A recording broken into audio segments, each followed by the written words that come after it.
I'm Shanna Koltz. I am Naomi Moes-Jenkins. And we are working on a collaborative art project, which is going to be installed in Pere down an alley, if you know where Nicolay Bar is. It's the alley between Nicolay and, I'm sorry, not Nicolay. Okay, well, Nicolay parking lot is right there, and it's Nicky's bar and the Gyro shop. There's a long alley in between there. And so we're gonna kind of tell you about what we're working on. Kind of already said who we were, so I think we're good to go. Okay, so what we're doing, we're creating an immersive art experience for the city of Pere and the surrounding vicinity. We will be transforming a long, boring alley, as we just mentioned, it's all concrete and bare walls right now, into something unique and outside of the usual box of thinking. There will be art above you, lights and sculptures, below you, hives painted on the ground, and around you, panels of art images and the sculptures. Every piece in the alley has been thought out and will complement each other while sticking to our philosophy and our narrative. Besides the art, the alley will also include benches, planters, botanicals, and other fun accents and surprises.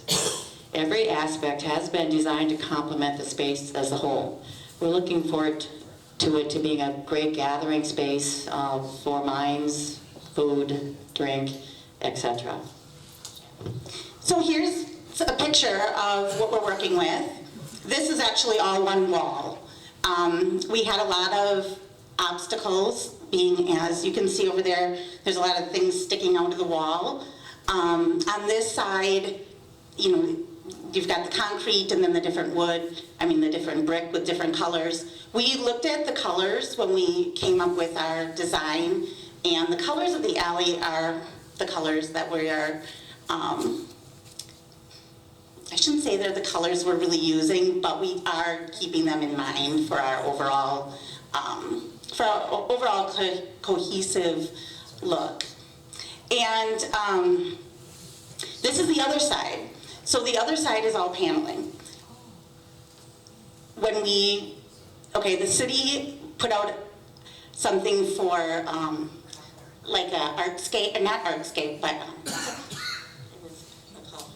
it wasn't a call for art. It was a call for a beautification of the alley. And we saw that and thought it should have art in it. So we kind of went out of the box and gave them a proposal of us taking the project and turning it into something unique that's never been done before. Naomi does sculptures, I do photography, but we both also work in other mediums. So we decided we would just kind of combine everything together and come up with something different. So our mission was to create an outdoor art exhibit that would merge our 2D and 3D mediums into one cohesive conceptual art experience. It was important to us that our piece had a message and something that people could walk away with that was meaningful and pretty. So to create a thought-provoking art display that focuses on how important the honeybee is to our ecosystem. And our mission was also to create a usable, functional public space that'll not only create a dialogue about the honeybee, but also about the art and its importance to our local community. So what this is, I just wanted to clarify that they did say it was for a streetscape, and they put the call out on June 15th. The proposal was due on July 13th. We kind of decided to do this at the last minute. I literally got the proposal into them.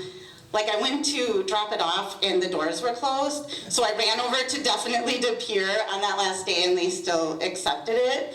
But it was completely different than anything else that they had received or had even thought about. So we did it was all landscape people. And then we're like, well, we can do that. So I'll hand this over to Naomi and we'll talk about why bees. Why bees? Well, I've always loved bees all my life. I've done sculptures from a little child all the way up to recently, of course in different formats, but we wanted to highlight the fact of what is really happening seriously with the bees and how important they are to our world. 30% of our food source comes from the pollination of crops through the bee. And we also were inspired by the mentality of the hive and the way the bees interact with each other. We'd like to see more humans being that way, working together in life. But seriously, the bee and its colony, humans and our families, we're both threatened by the future and what it may happen to us, our families, our children, our future, as well as the bees. We're seeing a large hive die off every year, and it seems to be getting worse and worse. And Naomi's dad was also a beekeeper, which I have to throw that out there. And I've always loved the textures of the hive. So those also inspired us. Oh, I guess I did put that in there. Anyway, okay, so we brought, well, this wasn't the small sample, but this picture is the small sample that we brought to all the community meetings that we had to go to, and this was the picture that we presented to kind of show what it would somewhat look like.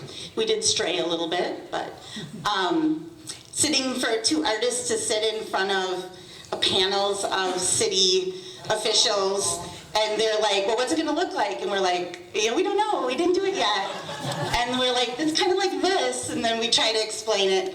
That was a lot of fun. And I think that... They're very generous with us, honestly. They have a very structured plan to... No. Yeah. I mean, we knew what we were going to do, but it's very hard to show what you're going to do when you haven't done it yet. So they were really good about giving us leeway and letting us kind of do our thing. Yeah. So we just want to talk about the art a little bit. Everyone's been asking us what we're doing and how it's going, and it's so hard to explain because there's so many little areas of this project. So we kind of just put some snapshots together. So that is me. I started sculpting the sculpture of the bees. So everything started out with clay first. I'm actually more of a sculptor than I am a metal fabricator.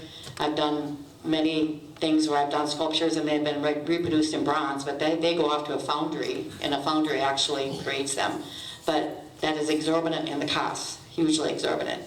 And so to do the project with the impact I wanted and the size, I had to find other mediums to use, and this was a learning curve for me, and Shanna was along for the ride, unfortunately. What happened is I had to learn how to do mold making. I never had done that before. So working with the clay first, so as you see the head of the bee is the same thing as what I'm working on there.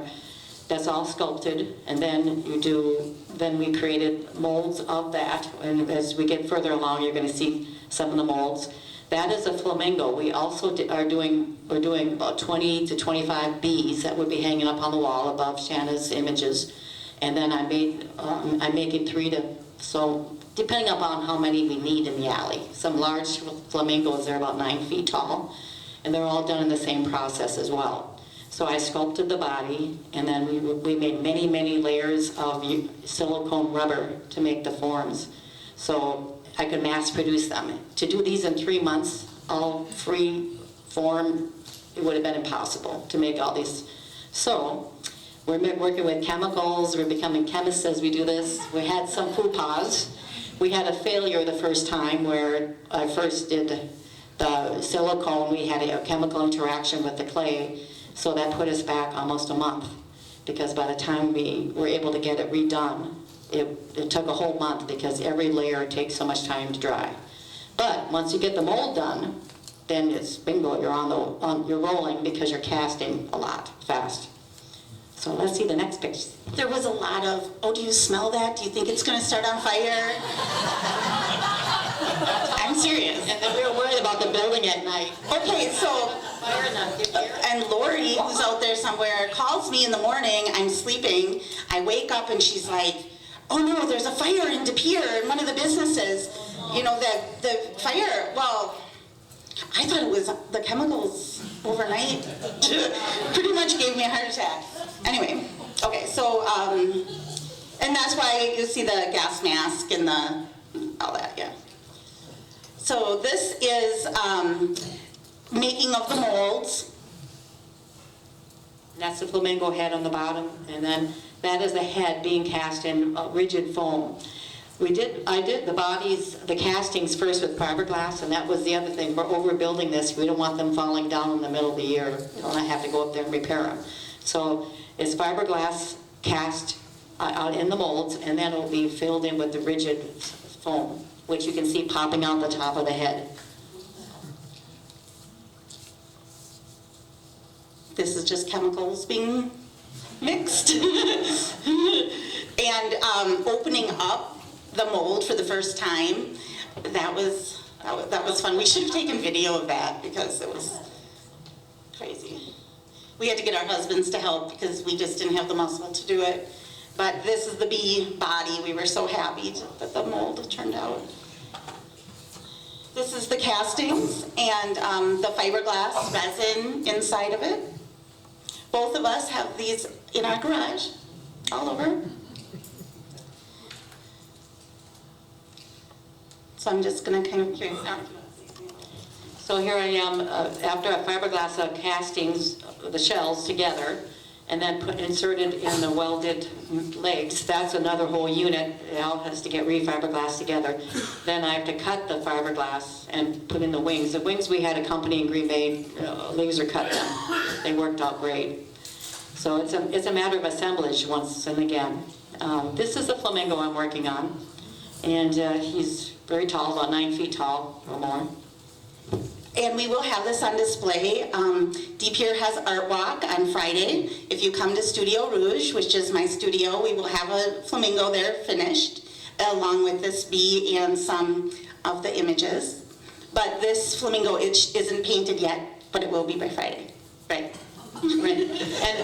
And Shanna probably mentioned the importance of the colors, how we want it all to be cohesive, but the colors are going to be metallics, bronzes, and pinks. So we wanted I want the sculptures to be more industrial looking. So you're not going to see a pink flamingo up there. It's going to have a lot of bronze with maybe a little bit of pink showing through, but it'll be different looking than that. So here we are, Shanna, this is your medium. If you guys are wondering where the flamingo comes in, we did want to bring the community into this. And in the pictures, there's a lot of little aspects that were taken throughout the community of Pere. And the flamingos are a group in Pere that raise a lot of money for the sports of both East and West Pere. So we thought it would only be fitting to throw some flamingos in it. And they're pretty and whimsical, so we liked that. Okay, photo shoots. That's where I come in here, and I will tell you, I really don't have a whole lot of behind-the-scenes photos of me shooting because I'm shooting. So, just so you know. And when I'm editing, that's not fun to watch, so there's none of that either. But I should have counted how many shoots went into this project, but I did not do that. But I will tell you, everything in the pictures I shot. So there's a lot of layers that are used to make the final images, and some of them have 10 plus images that have been combined together to create the final art pieces. And the pieces are going to be printed, and there'll be a mixture between 6 feet by 4 feet and 4 feet by 8 feet. Large metal panels going down the alley. So, I just said that. I already said all that too. Okay, so this is just some behind the scenes shots. I did bring in a beekeeper who works in Pere, and that's this guy here. And then when he was there for the photo shoot, my husband happened to be there fixing something, and the beekeeper said, I have another outfit in the car, so my poor husband gets dragged into my shoots all the time. So he was also looking real happy down there in his beekeeper suit. Yeah, that's the joys of being married to an artist.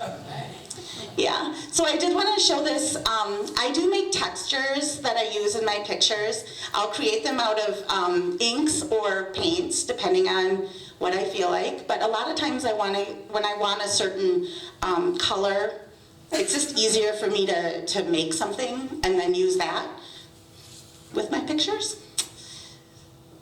So just keep in mind this stuff, I'm showing you stuff straight from camera, so there's been no editing or nothing touched up, and then I'll show some of the final images so you can see how things get pulled together. So there's my happy husband.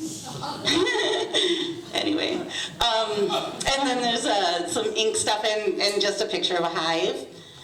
Here, mannequin, hive, bees, and then that's another ink picture that I did a bunch of different ink papers and collaged them together for that.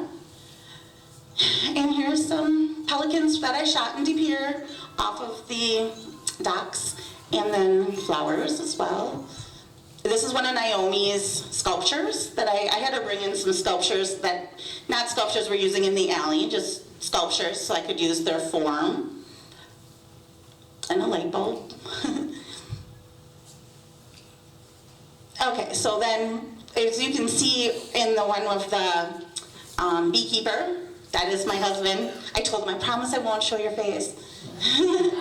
Anyway, so, and I don't know if you notice up in the corner, you can see some of the painting that's in that. But that's a combination of a graveyard that I took as well. And then this tree, each one of these have a meaning that goes towards our overall concept. The tree is about the bees losing their habitat. And the other one is like if they die, we all die. This light bulb actually has the face of the sculpture that Naomi did in it. It's kind of hidden, but the meaning of this, and then it's the world over the top that I changed to metallic. And this one is about finding the solution. And the other one is about the future and the pesticides. This one, we've got the queen bee, and we have leading blindly. This one is deeply rooted, and everything is a circle. I'm not quite sure of the name of that one yet, but so far it's been deeply rooted. And the one over there is about being silenced. This one is Keeper of the Bees. And up there, that one's about our, the one in the corner is about the 30% of our food needing pollination. And this one is just a whimsical, wanting your world to be better. And this one is about the parasites leading to the death of the bees. And those are just some textures that are going to be used in the alley as well. And of course, my bees. It is what it is. But yes, and it takes a village, meaning we have many helpers. We're only 2 women. We both have other jobs, so we need our helpers. Tim Corey, right over there, he's been amazing helping with the benches. He's gone through a big learning curve himself, just like I did. Right, Tim? Yes. But he's doing magnificent work. These are going to be the benches in the alley. These are high quality, state-of-the-art, would be great in a large metropolitan area, so De Pere is going to be honored to have them. This is my friend Dale. He does stick welding, so he's helped me with some of my welding. I have a wire feed welder, which works for certain things. Dale's a tradesman welder. He's really good. Lori's also here. She's helped me clean off that first mess when the first silicone application did not interacted, so it did not harden. It was a mess, so we had to scrape it all off. Bill Forst is an amazing Hollywood. He does special effects in Hollywood. He's lived in Hollywood for many years. There's been a lot of. He's on Wikipedia. That's how famous he is. And Lance Williams, he does a lot of special effects in the area too. So when you're an artist, you pull from all your friends, and the friends, we all pull together. Can't forget the husbands. And then you can watch our progress. We will start putting things in the alley, August 5th. And we will be having stuff at my studio for art walks. Feel free to stop in and see it and say hi. Any questions? Yeah.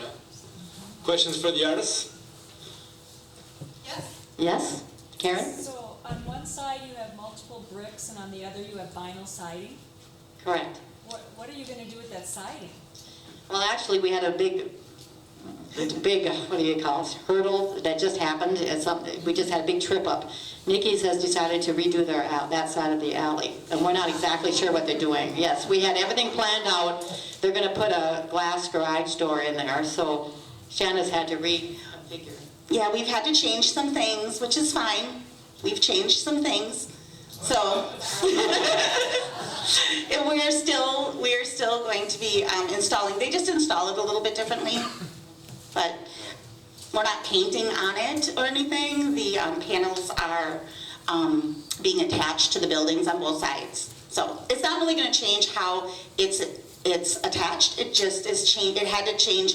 Our layout changed. Let's put it that way, because they added a door too and stuff. So it changed a little bit. But that's just part of working with public art. You got to be flexible. So we get time for And business owners. one more question, real quick. Anybody? My question is an accolade for two artists who work in such different mediums. Thank you.